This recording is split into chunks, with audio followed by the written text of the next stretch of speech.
இத்தனை காலமாக இருந்த இருபெரும் திராவிட கட்சிகள் இஸ்லாமியர்களை சிறுபான்மையினர் என்று ஒதுக்கி வைத்தார்கள் என்பதாக எனக்கு முன்னாடி இருந்த பேசிய அண்ணன்மார்கள் எல்லாம் தெளிவு பெற பேசினார்கள். ஆமா, எங்கிருந்து தொடங்குச்சுன்னா, பிறந்து ஆஸ்பத்திரியில கிடக்கும் போது பாய் அம்மாவுக்கு புள்ள பிறந்திருக்கு, பாய்க்கு ஆம்பளை புள்ள பிறந்திருக்கு அப்படின்னு அங்கேயே சொல்ல ஆரம்பிச்சிட்டாங்க. போய் வர்ற ஊர்ல இருக்கிற மளிகை கடையில பேசுறவங்க இல்ல கடைவீதி தெருவில் இருக்கிறவங்க எல்லாம் பாய் விட்டு போய தம்பி இல்ல அண்ணன் இல்ல அதெல்லாம் இல்ல, பாய் விட்டு போறாப்ல. பாய் நல்ல பையன் நல்ல அருமையான பையன், நல்லா பேசுவேன், பாய் விட்டு போய. இதே கல்லூரிக்கு போறோம், பள்ளிக்கூடத்துக்கு போறோம், அங்க அதிகமா படிச்ச நண்பர்கள் மாமே மச்சான்னு கூப்பிடுவாங்க. அதை தவிர்த்து அட்டனன்ஸ் எடுப்பேன். எங்கடா அந்த பாய் பையன் வரலையா, அட்டனன்ஸ் எடுக்கும் போது அந்த பாய் விட்டு பையன் வரலையா, நீ வந்துட்டானா, இன்னைக்கு லீவ் ஓட்டானா. எங்கேயோ வேலைக்கு போனாலும் சரி, அங்கேயும் ஒரு கூட்டம் இருக்குது. என்னன்னா அந்த பாய் பையன் நல்லா வேலை பார்ப்பல, பாய் பையன். அப்படி போன இடமெல்லாம் இவர்கள் பூசியது இஸ்லாமிய சாயம், மத சாயம். ஒரே ஒரு கூட்டம், நாம் தமிழர் கட்சி கூட்டம், அவன் என் தம்பி என்று கூறியது.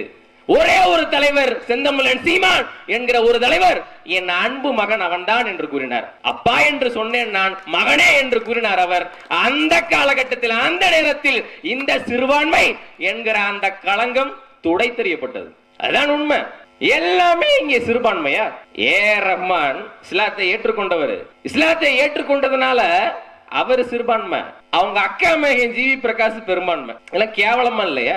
ஐயா இளையராஜா அவர்கள் பெரும்பான்மை, அவருடைய மகன் யுவன் சங்கர் ராஜா இஸ்லாத்தை ஏற்றிருக்கிறார், அதனால அவர் சிறுபான்மை. ஒரே குடும்பத்துல அப்பன் பெரும்பான்மை, மகன் சிறுபான்மை என்று உங்களுக்கு சொல்லி கொடுத்தது யாரு? சிறுபான்மை அப்படிங்கிறத ஒரு செல்ல பெயர் போல, சிறுபான்மை சின்ன பெயர், செல்ல பெயர் அப்படின்ற மாதிரி இந்த உலகம் கட்டமைத்து வைத்திருக்கிறார்கள். சிறுபான்மை அப்படிங்கிறது ஒரு உளவியல் தாக்குதல்.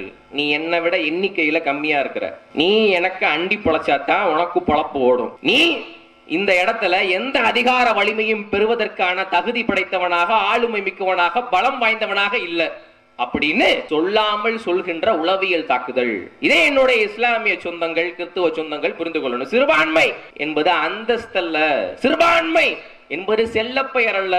சிறுபான்மை அப்படின்னாலே ஒன்னாவே செருப்புக்கு கீழே வச்சிருக்கிறான்னு அர்த்தம். வீட்டை செருப்பை எங்க கழட்டி போட்டு போவாங்க? வீட்டுக்குள்ள போகும்போது வெளியில செருப்பு இருக்கிற இடத்துலதான் வச்சிருக்கிறான்னு அர்த்தம். எல்லா கட்சிகளிலும், திமுக, அதிமுக, காங்கிரஸ் போன்ற எல்லா கட்சிகளிலும் சிறுபான்மை பிரிவு என்று தனி இது இருக்கிறது. ஒன்றிய தலைவரா, கிளை செயலாளரா, எல்லாம் சிறுபான்மை பிரிவு அப்படின்னு தனி இருக்குது. ஒரே ஒரு அரசியல் கட்சியில் தான் மாநில பொறுப்பை கூட இஸ்லாமிய சொந்தங்களுக்கு வழங்குகிறார்கள், கிறிஸ்துவ சொந்தங்களுக்கு வழங்குகிறார்கள். நாங்கள் சிறுபான்மை பெரும்பான்மை என்கிற எந்த பேதங்களையும் நாங்கள் பார்ப்பது கிடையாது. தமிழ் சமுதாயத்தின் பெரும்பான்மையினர் இவர்கள் என்று சொல்வது அது நாம் தமிழர் கட்சி கூட்டத்தில் மட்டும்தான்.